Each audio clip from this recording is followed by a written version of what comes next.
5 mahasiswa dari Malang, Rizal, Dika, Rina, Sari, dan Bayu, memutuskan untuk menghabiskan akhir pekan dengan menjelajahi Alas Purwo, hutan yang dikenal angker di ujung timur Pulau Jawa. Mereka bukanlah kelompok yang percaya mitos atau cerita mistis. Bagi mereka, perjalanan ini hanya petualangan biasa, sekadar mencari udara segar dan menikmati keindahan alam. Setelah menempuh perjalanan panjang, mereka tiba di gerbang hutan siang hari. Langit cerah, suara burung berkicau, dan angin berembus sepoi-sepoi. Mereka turun dari mobil, menghirup udara segar, dan mulai berjalan menyusuri jalan setapak yang menuju lebih dalam ke hutan. Alas Purwo ini katanya tempat pesugihan, ya? Tanya Sari dengan nada bercanda. Dika terkekeh. Ah, itu cuma cerita doang. Kalau benar ada pesugihan, udah banyak orang kaya dong. Tapi orang sini percaya, loh, sahut Bayu, yang lebih pendiam. Bahkan katanya, ada yang masuk ke dalam dan nggak pernah keluar lagi. Seketika suasana menjadi hening. Namun, Rizal yang berjiwa pemimpin segera mengalihkan pembicaraan. Udah, jangan ngomongin yang aneh-aneh. Kita di sini buat refreshing, bukan uji nyali. Setelah beberapa jam menjelajah, mereka duduk di bawah pohon besar dan menikmati bekal yang dibawa. Rina sibuk mengambil foto, sementara yang lain bercanda satu sama lain. Namun, tanpa mereka sadari, langit mulai meredup lebih cepat dari biasanya. Sari melirik jam tangannya. Kok udah sore aja? Padahal rasanya baru beberapa jam kita di sini. Rizal mengernyit. Ayo, kita balik sekarang sebelum gelap. Mereka segera kembali ke mobil, sebuah minibus tua yang mereka sewa untuk perjalanan ini. Namun, saat Rizal mencoba menyalakan mesin, ia merasakan sesuatu yang tidak beres. Srek, duh, kenapa nih? Gumamnya sambil keluar dari mobil. Saat diperiksa, ternyata ban belakang bocor. Mereka saling pandang. Hutan mulai terasa lebih sunyi, udara terasa lebih dingin. Kayaknya kita harus minta bantuan, ujar Bayu. Namun, tidak ada sinyal di ponsel mereka. Malam semakin mendekat, dan suara-suara aneh mulai terdengar dari dalam hutan. Tiba-tiba, semilir angin dingin berembus, membawa aroma anyir yang menusuk hidung. Dika merinding. Kalian cium gak? Kok baunya aneh? Sari mengangguk, wajahnya mulai pucat. Kayak bubangkai. Lalu, di kejauhan, mereka mendengar suara tawa samar yang menyeramkan. Jangan bercanda, ya, kata Rizal, matanya mulai waspada. Namun, tidak ada yang tertawa. Semua menatap satu sama lain dengan wajah ketakutan. Mereka tidak sendiri di dalam hutan ini. Suasana di dalam mobil semakin tegang. Angin berembus lebih kencang, membawa aroma anyir yang semakin menusuk. Rina mulai menggigil, bukan karena dingin, tapi karena perasaan tidak nyaman yang menjalari tubuhnya. Rizal, coba sekali lagi telepon seseorang, pinta Sari dengan suara bergetar. Rizal mengangkat ponselnya tinggi-tinggi, berharap sinyal muncul, tapi tetap nihil. Nggak ada sinyal sama sekali. Kita nggak bisa nunggu di sini semalaman. Bayu menyalakan senter dan mengarahkan cahayanya ke jalanan setapak. Gimana kalau kita cari bantuan ke arah luar hutan? Mungkin ada penduduk sekitar yang bisa nolongin. Dika, yang sedari tadi lebih banyak diam, akhirnya menghela napas panjang. Ya udah, kita bagi tugas. Aku, Rizal, dan Bayu jalan cari pertolongan. Kalian berdua tetap di mobil. Rina langsung menggeleng. Nggak mau. Jangan tinggalin kami di sini. Sari mengangguk setuju. Lebih baik kita semua jalan bareng. Aku nggak mau berdua doang di mobil ini.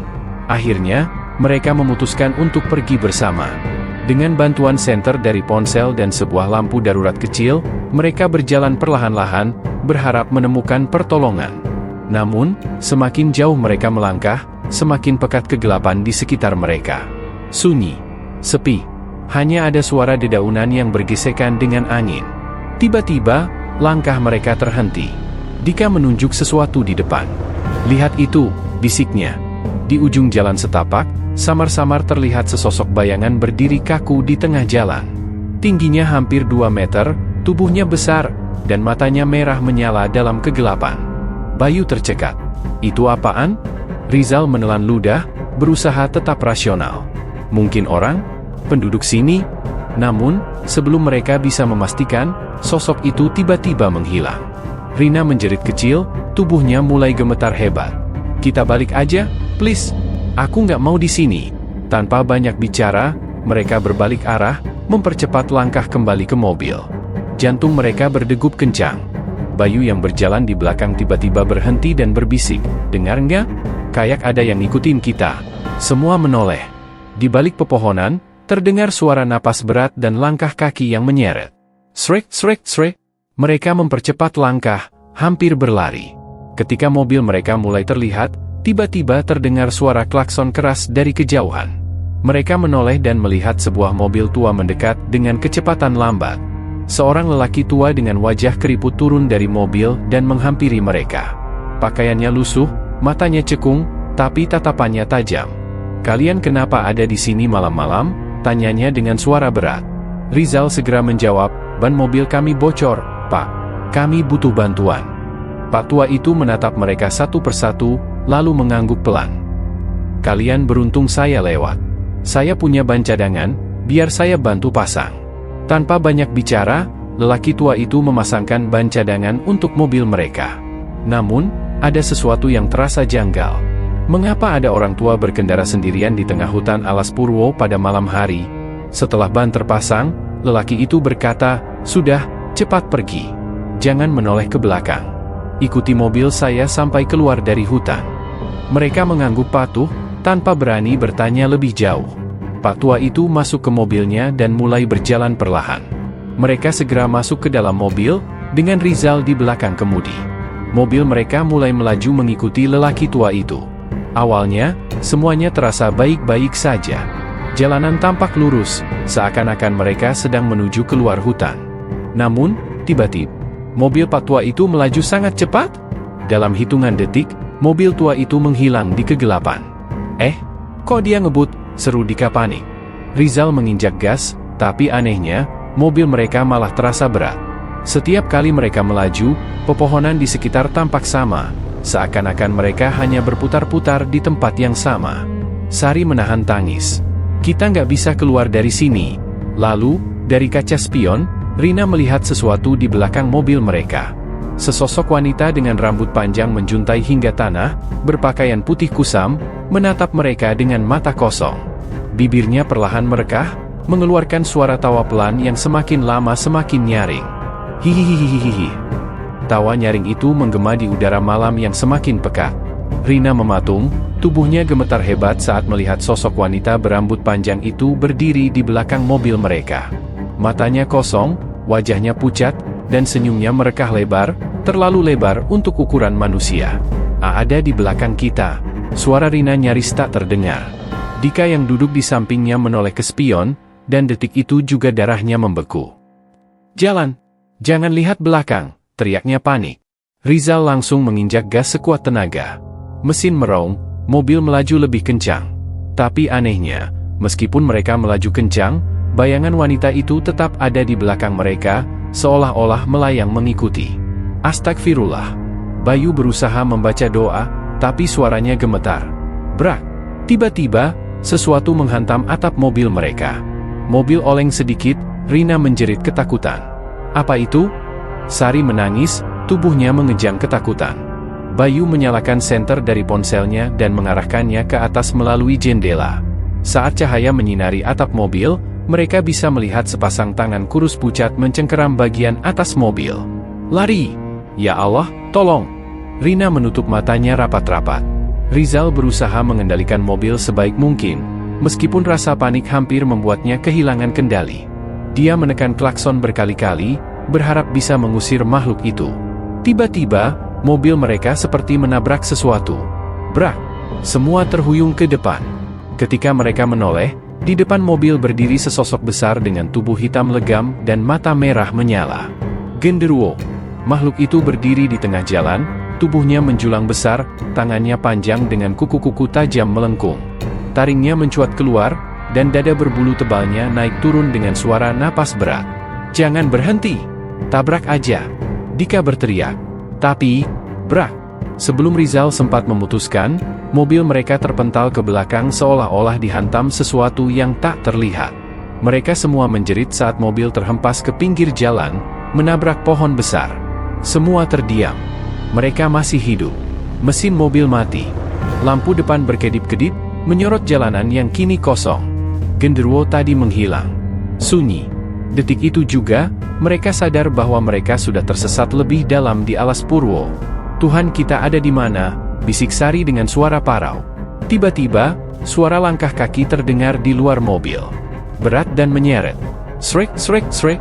Lalu, dari dalam kegelapan, sesuatu muncul. Bukan satu, tapi banyak. Bayangan putih bergelombang, melayang di antara pepohonan. Matanya hitam kosong, tubuhnya terbungkus kain kafan kotor. "Pocong!" bisik Bayu dengan suara nyaris tak terdengar. Sari mulai membaca ayat kursi dengan suara tercekat.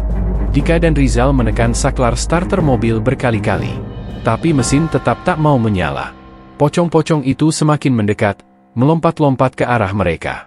Suara cekikikan pelan bercampur dengan bisikan-bisikan aneh dari arah hutan. Mereka terjebak di tengah-tengah mimpi buruk yang nyata. Pocong-pocong itu semakin mendekat. Puluhan pasang mata hitam kosong menatap mereka dari balik kain kafan yang lusuh dan berlumuran tanah. Beberapa di antaranya melompat-lompat cepat, bergerak secara tak wajar, seakan tak terikat hukum fisika. Sari menggenggam tangan Rina erat-erat, tangisnya tertahan di tenggorokan.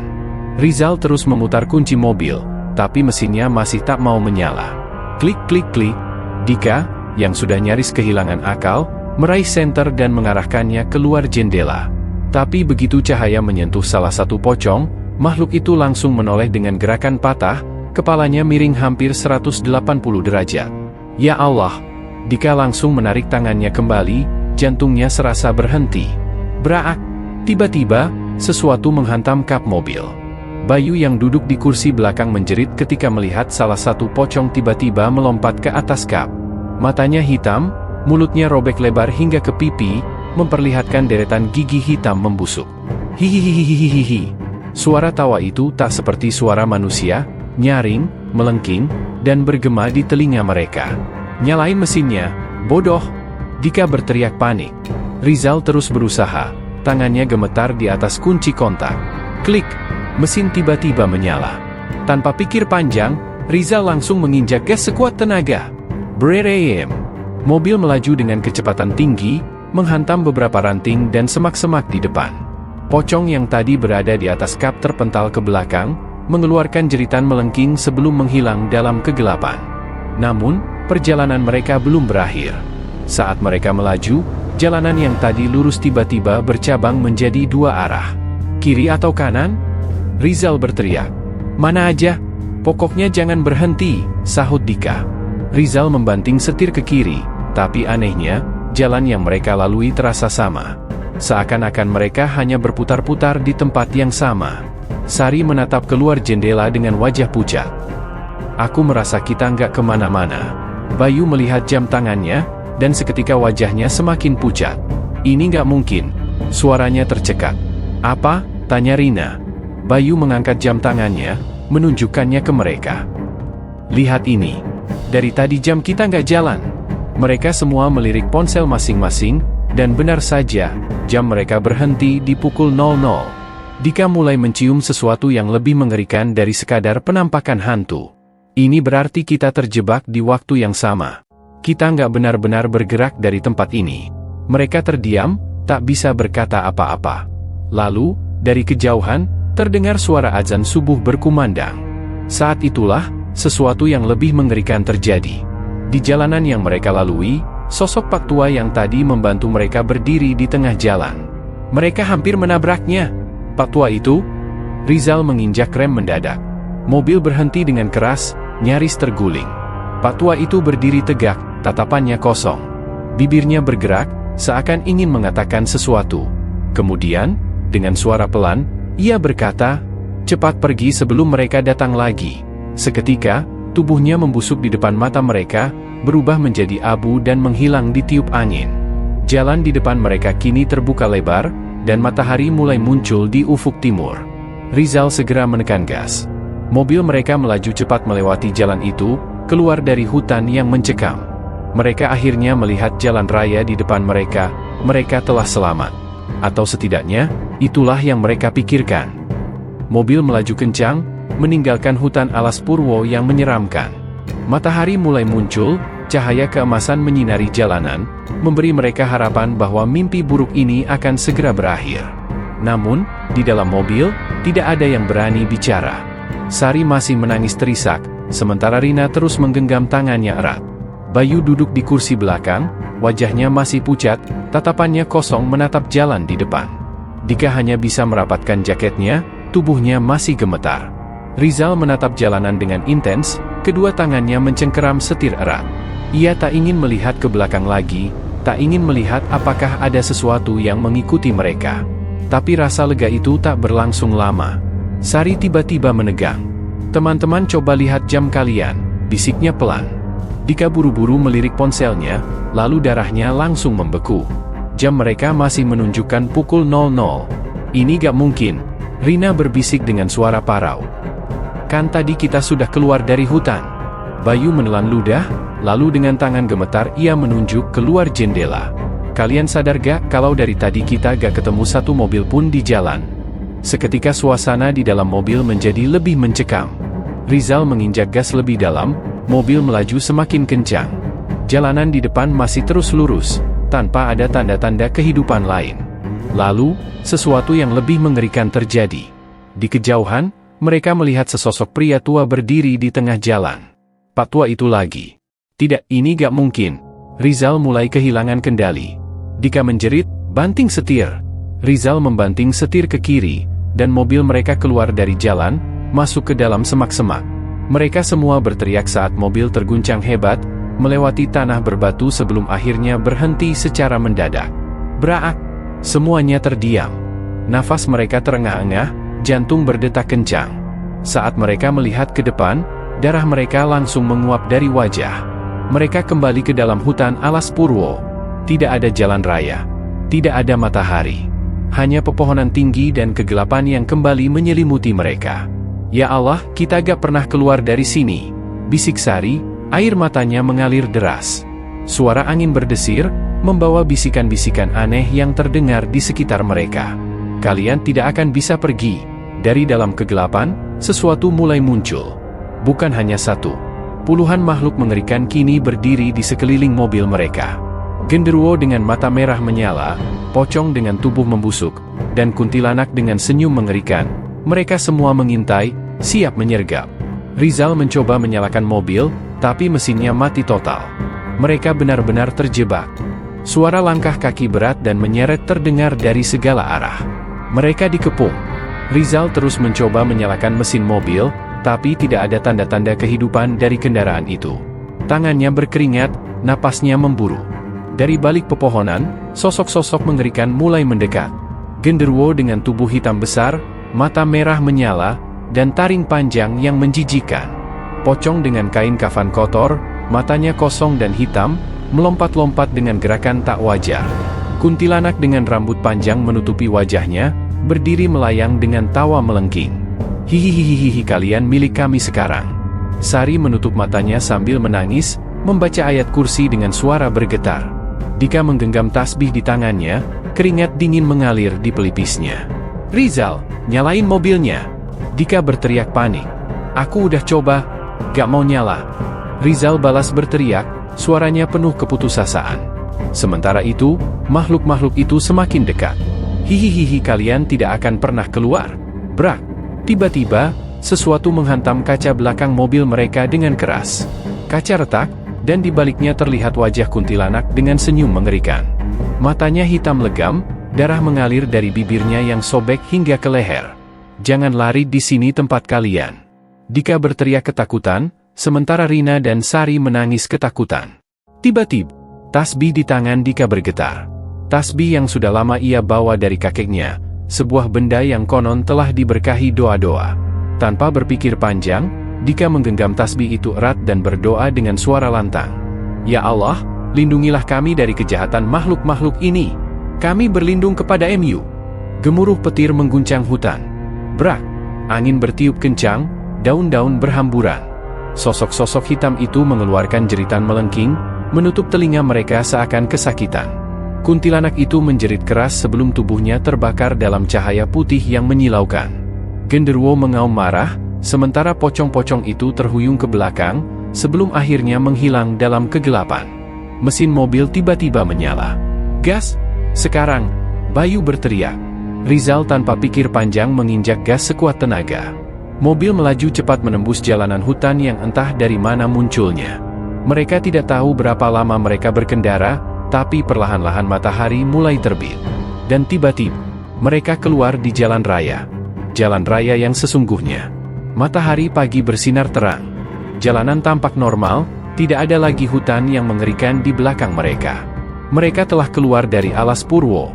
Semua terdiam di dalam mobil, mencoba mengatur napas dan memahami apa yang baru saja terjadi. Sari menangis terisak, Rina masih gemetar, Dika menatap tasbih di tangannya dengan mata berkaca-kaca. Rizal dan Bayu saling berpandangan, mereka tidak percaya mereka masih hidup. "Lihat jam kalian," bisik Bayu tiba-tiba. Semua melihat ponsel mereka. Pukul 5.30 pagi. Waktu berjalan kembali. Mereka saling bertatapan. Mimpi buruk ini akhirnya berakhir. Atau setidaknya itulah yang mereka pikirkan. Ding! Ponsel Dika berbunyi. Ada pesan masuk. Pesan dari nomor tak dikenal. "Kalian pikir sudah keluar? Hihihihihihihihi." Demikianlah akhir cerita ini, sebuah perjalanan penuh teror yang menegangkan, membawa kita menyusuri lorong kegelapan di hutan paling angker di Jawa. Dari suara-suara misterius, perjumpaan dengan makhluk tak kasat mata, hingga kenyataan bahwa tidak semua yang membantu kita adalah manusia. Cerita ini bukan sekadar cerita horor biasa. Ini adalah pengingat bahwa alam gaib itu nyata, dan tidak semua tempat bisa dijelajahi dengan sembarangan. Kadang, ada tempat yang memang bukan untuk manusia, tempat yang menyimpan misteri dan sejarah kelam yang lebih baik dibiarkan tersembunyi. Jika kalian menyukai cerita ini, jangan lupa like, share, dan subscribe agar tidak ketinggalan kisah seram lainnya. Hati-hati jika di tempat baru, karena mungkin saja kalian sedang diawasi. Sampai jumpa di cerita horor berikutnya.